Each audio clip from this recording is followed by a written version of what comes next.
created a suit using these particles, which he believes will help the nation fight against terrorists, and of course, enable perverts. However, the superiors at S.H.I.E.L.D. want the technology for their own benefit. They want to create superhumans, but Hank is totally against this. So, to keep the technology from falling into the wrong hands, Hank resigns from S.H.I.E.L.D. That's not how that works. If Hank developed it while working for S.H.I.E.L.D., it would have belonged to them. This is Marvel's bull. Several years later, he establishes his own organization, Pym Technologies, his research, but he hides the suit and its technology, even from his employees. Unfortunately, one day, Darren gets to know about it, so he starts plotting to overthrow Hank out of his own company. After a lot of planning, he finally prevails. Hank is forced to resign, and Darren is made the new CEO of Pym Technologies. In the present day, Darren calls the old man to his office and unveils a new suit he has recently designed. He calls it Yellow Jacket. Apparently, this suit has all the attributes like the one Hank had designed back in '89. Darren is now looking to test it on some live subjects, and if it works, he will start mass producing it. This frightens the old man, as he believes that the suit could cause destruction if the bad guys get a hold of it. However, Darren could care less. He just wants to be released from prison after 3 years in captivity. He ended up in jail after infamously burglarizing his own employer. He was also pulled over multiple times for looking too damn sexy. Scott is picked up by his old accomplice Lewis, and on the way, the latter reveals that he has a new heist for him. However, Scott refuses to be a part of it, saying that he does not want to disappoint his daughter anymore. The following day, Scott applies to several jobs, but everywhere he is rejected due to his criminal history. This sends him spiraling into a state of depression. The only ray of light in Scott's life goes to visit her. Unfortunately, his ex-wife Maggie and her new cop husband, Paxton, immediately ask him to leave. Maggie warns Scott that if he wants to see their daughter, he will have to get a decent job and make the child support payments. Dejected, Scott storms out of the house and later calculates how much money is required for child support. When he learns that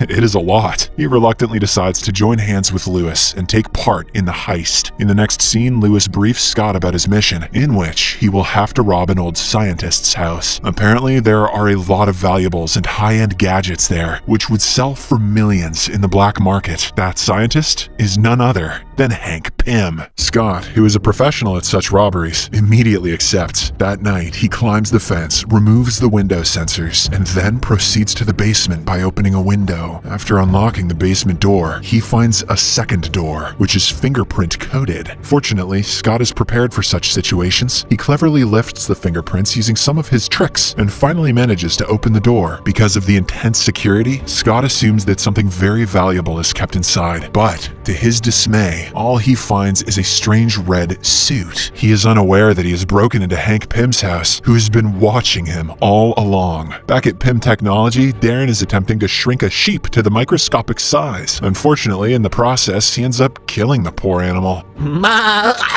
The experiment is deemed a failure, but Darren is determined to carry on with the tests. Elsewhere, Scott returns home with the suit and tries it on inside the bathroom. He then presses a red button on his hand, and as soon as he does so, he suddenly shrinks to the size of an insect. To make matters worse, Lewis enters the bathroom and turns on the fab. What? Oh, the tap, creating a tsunami for the little guy. Scott desperately tries to press the button on his other hand, hoping that it will revert him back to his original form, but to no avail. So he simply makes a run for it and ends up falling through a crack. Scott lands on the lower floor where hundreds of people are enjoying a party. He somehow avoids getting trampled, but once again falls through a crack and reaches another room. There, he is sucked inside a vacuum cleaner, chased by a rat, and launched by a mousetrap. At last, he smashes through the window and lands on top of a car. The impact finally reverts him back to his original size. Confused and scared by the incident, later that night, Scott decides to go back inside the compound to return the suit.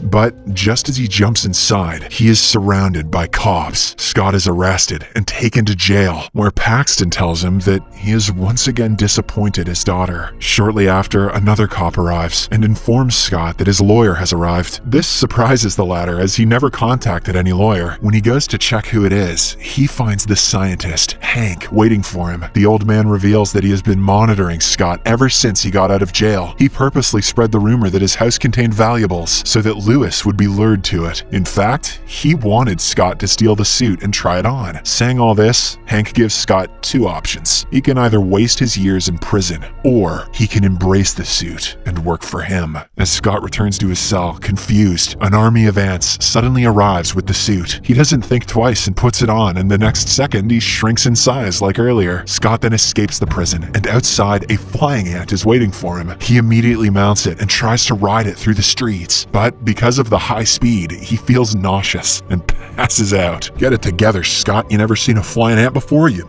pussy. The next morning, Scott wakes up at Hank's house with Hope and a bunch of ants looking over him. Later, the old man summons him to the dining room and reveals that he was chosen because of his unique skill of sneaking into places undetected. Hank then tells Scott everything about the history of the suit and even explains how he plans to stop Darren with it. But for that, he wants Scott to go to PIM Technology and steal the Yellow Jacket. While he's there, Scott will have to erase all the records of the research so that Darren can never replicate the tech again. Elsewhere, at PIM Technologies, Darren finally manages to shrink a sheep to the size of an insect. Hope witnesses this and becomes worried, so she immediately informs her dad about it. Meanwhile, Scott believes that the mission is too dangerous, so he advises the old man to seek help from the Avengers. However, the latter refuses, saying that he doesn't want the technology to fall into the hands of Tony Stark. He mentions that he is doing this for the sake of mankind, and this finally convinces Scott. So, he starts training himself for the mission by practicing martial arts and learning the ability to control ants. He also works on his timing by shrinking and growing back multiple times. In one instance, he tries to become even smaller by altering his suit, but Hank stops him. The old man claims that if he shrinks any more, he will reach subatomic size and enter the quantum realm, where reality and the notions of time and space are irrelevant. You gotta wait for phase 4 for that, scat. We gotta— This realm, there is no coming out of it. Hank knows all of this because in the year 1987, his wife Janet also made the same mistake. During a mission, she shrunk her size more than she should have, and to this day, she has been trapped inside the quantum realm. For the first mission, Scott is asked to retrieve a piece of equipment that he will require in the mission. The only problem is that this equipment is guarded inside the Avengers headquarters. Despite this,